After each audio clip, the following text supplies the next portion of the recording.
ఒక బాధ్యతతోటి గౌరవ ముఖ్యమంత్రి గారి నాయకత్వంలో ఉప ముఖ్యమంత్రి గారి పవన్ కళ్యాణ్ గారు చూపించిన చొరవతోటి స్పందించే మనస్తత్వంతో ప్రతి ఒక్కరూ కూడా ఒక బాధ్యతతోటి క్షేత్రస్థాయిలోకి వెళ్ళి పనిచేసి వాళ్ళ కష్టాలు కొంతవరకైనా తగ్గించే విధంగా ఒక ప్రయత్నం చేస్తూనే ఉన్నాం. ఈ తరుణంలో జగన్మోహన్ రెడ్డి గారు వింతగా ఒక రాజకీయ నాయకుడు చేయాల్సిన కార్యక్రమాలకి భిన్నంగా ప్రజలకి అండగా నిలబడాల్సిన సందర్భంలో కేవలం విమర్శలకే గురి చేయడం, రాష్ట్ర ప్రభుత్వం అందిస్తున్న వరద సహాయాన్ని చులకనగా క్షేత్రస్థాయిలో ప్రజానికానికి అందించాల్సిన బాధ్యత వారు కూడా తీసుకుంటే బాగుంటుందనే ఆలోచన లేకుండా మాట్లాడడం చాలా బాధాకరం. విజయవాడ నగరంలో 2 సార్లు పర్యటించారు. నిన్న పిఠాపురంకి వెళ్ళారు. కాకినాడలో మ్యాన్ మేడ్ డిజాస్టర్ అని ప్రతి చోట ఇది ఒక ఊత పదంలాగా అయిపోయింది ఆయనకి. అసలు గత 5 సంవత్సరాల్లో జగన్మోహన్ రెడ్డి గారి పరిపాలనే మన రాష్ట్రానికి అతిపెద్ద విపత్తు. ఊహించని విధంగా వీళ్ళు వ్యవస్థలు నాశనం చేసి కనీసం ఇరిగేషన్ శాఖ పైన క్షేత్రస్థాయిలో ఉన్న వ్యవస్థలపైన అధ్యయనం చేసుకుని బడ్జెట్ అలొకేషన్లు కూడా చేయకుండా సర్వనాశనం చేసిన జగన్మోహన్ రెడ్డి గారు ఈ రోజున అధికారంలో ఉన్న కూటమి ప్రభుత్వం కేవలం 3 నెలలు అయింది మేము అధికారంలోకి వచ్చి. 3 నెలలకే మీకు ఇంత ఏడుపులు ఉంటే ఎట్లా? ఇంకా 57 నెలల్లో అసలు మీ ఏడుపు ఏ స్థాయికి వెళ్తుందో మాకు ఆశ్చర్యం కలిగిస్తుంది. అసలు మీలో స్పందించే మనస్తత్వం ఏదని నేను అడుగుతున్నాను.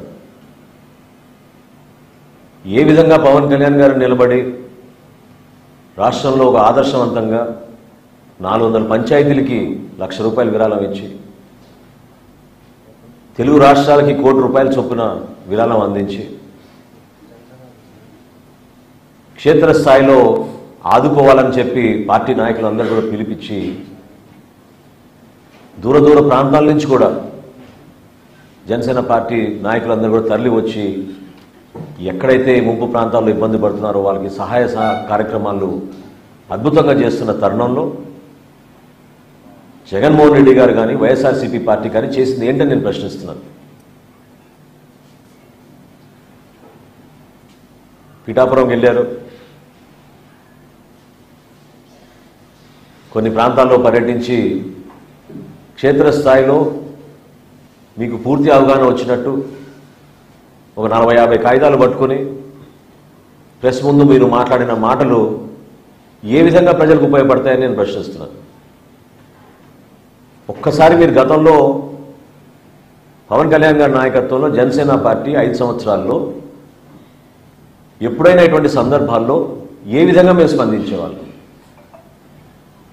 చాలా స్పష్టంగా పవన్ కళ్యాణ్ గారు ఎప్పుడు కూడా ప్రభుత్వాన్ని విమర్శించకుండా ప్రజలకు ఉపయోగపడే విధంగా 2-3 మంచి సూచనలు చేసి పెద్ద మనసుతోటి మీరు ముందుకొచ్చి ప్రభుత్వం నుంచి ఆదుకోవాలి, కష్టాల్లో ఉన్నారు రైతాంగం, సామాన్య ప్రజలని పదే ఆయన విజ్ఞప్తి చేస్తూ ఉండేవాళ్ళు. ఈ రోజున వాస్తవాలు ఏంటి? పోనీ మీరు అక్కడ పోయి పర్యటించారు, మీ సొంత పేరుతో నిర్మాణం చేసిన ఆ జగనన్న కాలనీ గొల్లపురంలో అక్కడికి పర్యటించారా మీరు? అక్కడున్న వాస్తవ పరిస్థితి తెలుసుకున్నారా? ఏ విధంగా ఆ ప్రాంతం మొత్తం మునిగిపోయిందో మీరు చూసారా? సెలెక్టివ్గా కొన్ని ప్రాంతాలకు వెళ్ళి ఏలేరు గురించి మాట్లాడుతున్నారు. కూటమి ప్రభుత్వం ఏర్పడిన వెంటనే ఉప ముఖ్యమంత్రి గారు పవన్ కళ్యాణ్ గారు అధికార యంత్రాంగాన్ని సమావేశపరిచి జిల్లా కలెక్టర్ గారి ద్వారా ఆధునీకరణ కోసం చేయాల్సిన కార్యక్రమాల గురించి ఆయన సమావేశం ఏర్పాటు చేసుకుని ప్రణాళిక సిద్ధం చేశారు. సుమారు ₹1,000 కోట్ల అంచనాలు వేశారు. మరి మీ 5 సంవత్సరాల్లో ఎందుకు మీరు పని చేయలేకపోతున్నారంటే, ఎందుకు చేయలేదని అంటే విచిత్రమైన సమాధానం ఏంటంటే వర్షాలు ఎక్కువ పడ్డాయంట. అసలు స్పందించే మనస్తత్వం ఏది మీలో నేను అడుగుతున్నాను. మీరు ఎప్పుడైనా మీ జేబులోంచి 1 లక్ష రూపాయలు తీసేవరకని ఇచ్చారా? సామాన్యుడు ఇబ్బంది పడుతుంటే మీరు పరదాలు కట్టుకుని తిరిగారే ఆ రోజుల్లో. మ్యాన్ మేడ్ డిజాస్టర్ అంటే అద్భుతమైన ఉదాహరణ అన్నమయ్య ప్రాజెక్ట్. కేవలం మీ ఇసుక దోపిడీ కోసం గేట్లు ఎత్తకుండా 24 మంది బలైపోతే, 38 మంది ఆచూకీ ఈ రోజుకు తెలియకపోతే, 12 రోజుల తర్వాత సొంత జిల్లాలో ముఖ్యమంత్రి గారు పర్యటించారు. 12 రోజుల తర్వాత 5 సెంట్లు భూమి ఇచ్చి మీకు నెల రోజుల్లోనే ఇల్లు కట్టే కార్యక్రమం ప్రారంభించి నేనే వచ్చి మీకు తాళాలు ఇస్తా అన్నాడు. ఇది ఎప్పుడు 2021లో. ఆయన ముఖ్యమంత్రిగా దిగిపోయే రోజు వరకు కూడా ఇల్లులు అక్కడ పూర్తి కాలేదు. ఏ ఒక్కరికి తాళం ఇవ్వలేదు. ఈయన మాట్లాడతాడు మ్యాన్ మేడ్ డిజాస్టర్ అని. అన్నమయ్య ప్రాజెక్టు ఏ విధంగా కూలిపోయిందో దానికన్నా మ్యాన్ మేడ్ డిజాస్టర్ ఏముంటుందో చెప్పండి. ఈరోజు బుడమేరు కానివ్వండి, ఏలేరు కానివ్వండి, కనీసం బేసిక్ మినిమం రిక్వైర్మెంట్స్ కోసం ఖర్చు పెట్టుకోవాల్సిన నిధులు మీరు కేటాయించకుండా అస్తవ్యస్తంగా వదిలేసి, అక్కడున్న ఇబ్బందుల గురించి మీకు అవగాహన లేక కేవలం రాజకీయ కోణం నుంచే ప్రతి క్షణం మీరు మాట్లాడుతుంటే దాన్ని తీవ్రంగా మనం అందరం కూడా ఖండించాల్సిన అవసరం ఉంది. అసలు దేనికోసం మీ ఏడుపులు? ప్రజలు పడుతున్న ఇబ్బందుల గురించి మీరు మాట్లాడండి. 10,000 రూపాయలు కాదు, ఇంకొక 5,000 రూపాయలు ఎక్కువమని మీరు అడగండి. క్రాప్ ఇన్సూరెన్స్ గురించి ఎంత దారుణమైన అబద్ధం ఆడాడు నిన్న. అసలు చాలా ఆశ్చర్యం కలిగించింది నాకు.